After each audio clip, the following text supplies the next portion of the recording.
Welcome back. It's early morning. I came out here about to do a bunch of harvesting out of my garden, and I thought this would be a perfect time to first film an update just to show you what the garden's looking like. This is my first year I've ever had a garden live this long, by the way. Today is August 9th, and this is what a mid to late summer garden can look like. I'm very excited about this. I've usually given up by now. All my plants have died by now. Last year was the first year I had any luck, and it was my first year having a GreenStalk.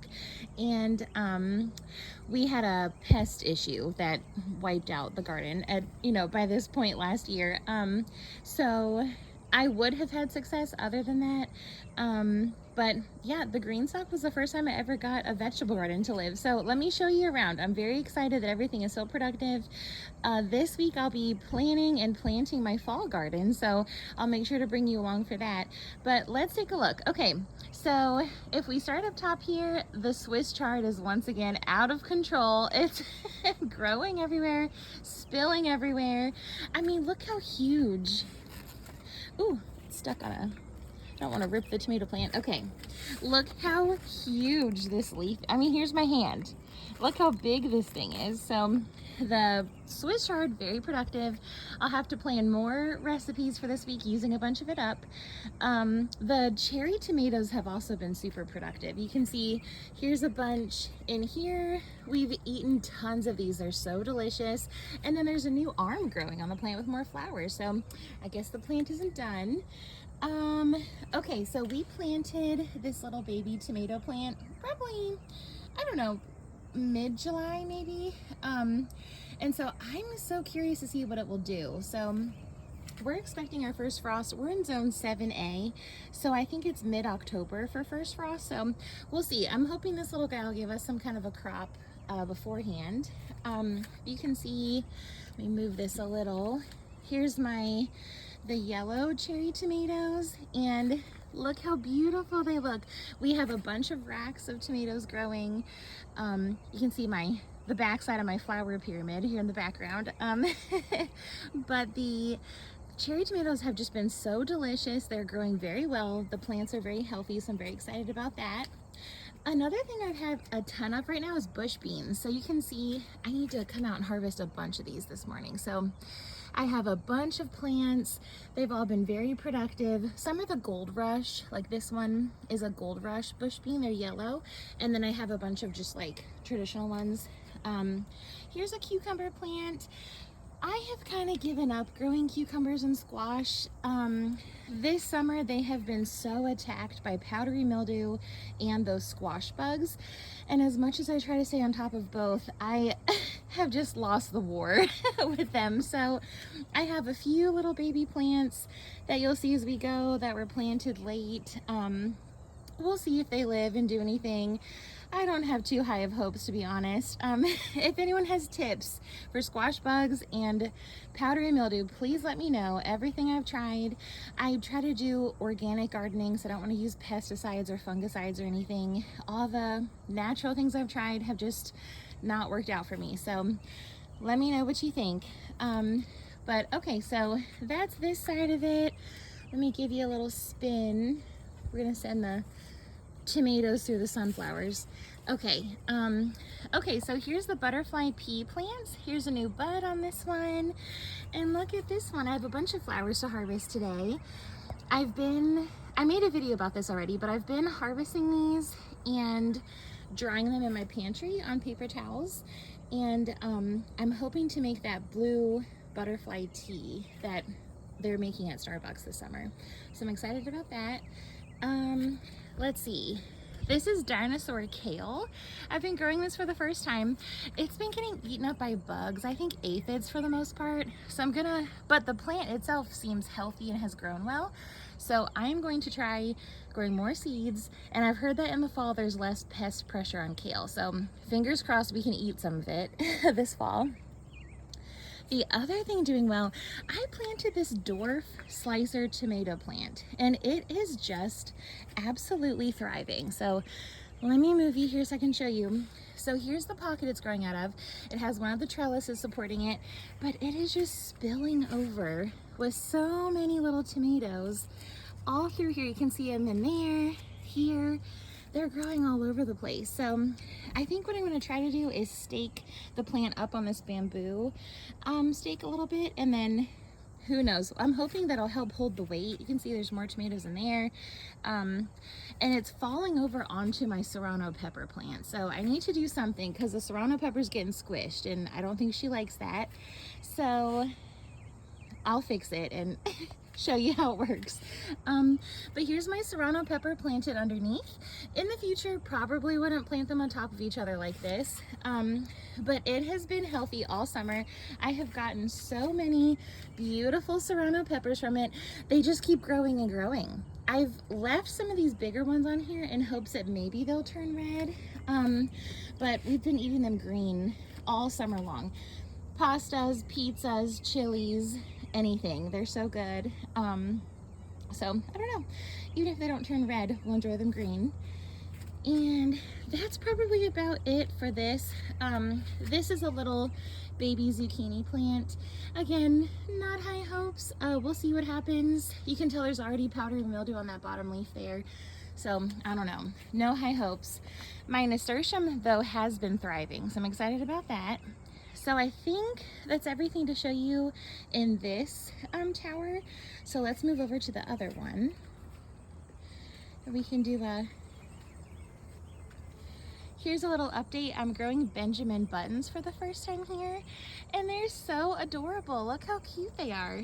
There's like the individual flowers when they open. They're blue and purple.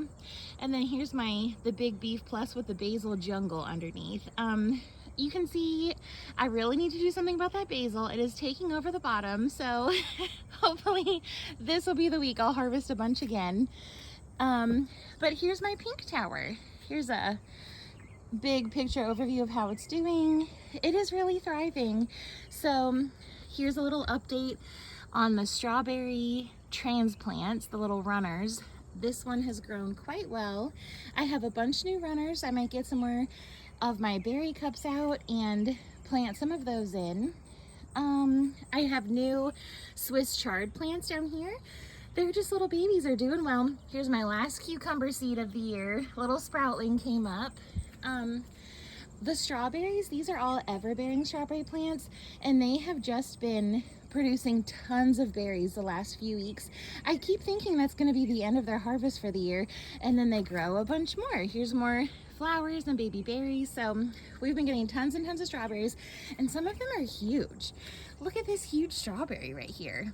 I was pretty amazed by that. So I've had several others I picked, I think yesterday, the day before, that were that big too. So the strawberries are doing great. My parsley is out of control. Please let me know if you have any parsley recipes that need parsley, because I have found growing this year, I don't use parsley very much. So I want to look into maybe drying it to use in casseroles and stuff. But okay, so that's this side of it. Let me give you a spin. Okay, so I have this bean plant and this butterfly pea plant are both so pale, and they're both in the same tier, and it's the tier I put my fertilizer just in the top of this reservoir and then I water it in. So I actually think perhaps these two plants got over fertilized, so I skipped fertilizer this week. I'll go back to it next week, and then I might try to, instead of putting fertilizer in the top reservoir, I might try just making it up in like a bucket or a watering can, and then watering per pocket instead, or just water the tiers below it and skip the top tier this time. So I don't know. Again, I'm new to this. If you have ideas, let me know. If you have any suggestions. But we'll see how those do. Here's a little update. So this strawberry runner we tucked into this cup here. Look, it grew its first little baby leaves. Look how adorable. That is so cute. So it'll live here in its strawberry cup for a few weeks, let it get a good root system, and then I'll transplant it to an empty pocket. So I'm excited about that. There's more strawberries. This is a romaine lettuce plant doing great. I already harvested some of the leaves for a sandwich a few days ago, so I'll try to let the rest grow to a head if it will before I harvest it. A lot more berries through here. There's a bunch of green beans ready to be picked off this plant here, so I'm excited about that. Let me give you a spin. Let's see here. What else do we have going on? Okay, more beans. Here's a bigger Swiss chard plant. I already harvested a few of the leaves. It's delicious, but it's looking really healthy. This is that, I think it's called the Ford Hawk Giant Swiss chard, so I'm curious how big it'll get. I have a squash plant down here. I already see squash bug eggs on it and powdery mildew, but I want to wait to take the plant out because it's growing a squash. I think this was called like white chiffon or something like that, like a summer squash, so we'll see. My oregano also has been delicious this summer. The basil is healthy. I cut this basil down maybe a week, no more than 2 weeks ago, to like the nubs of the plant. Like I took so much and it's grown back already to be this massive, beautiful, healthy pocket of basil. So I guess it's ready for harvesting again, which is exciting. I think that's about it. Here's a butter lettuce plant, doing great. I also took some of its leaves for a sandwich, but there's a bunch of healthy plant left. And this romaine, I don't think this little guy's gonna make it, but the one behind him looks healthy. So we'll see what happens with him. And I think that is it. I have a little squash plant here putting out male flowers. I think this is that same chiffon plant, so we'll see what happens. And then I have a younger tomato plant with, I think this also is a yellow. It looks like the yellow one, not the red one. So you can see a bunch of little baby tomatoes all over it. So I'm hoping soon we'll start having some ready for harvest. And of course you see the strawberry runners sticking out here. So that's the garden update. That's what we have going on today. So I will keep you guys updated as I get this fall garden going, transitioning from this heavy harvest season, which is so exciting, of all of the fall, or all the summer crops, and then moving into planting all of our fall crops. I'm gonna try to grow all the way until frost and beyond if the plants will let me. So we'll see what happens. You guys have a great day. Thanks for stopping by.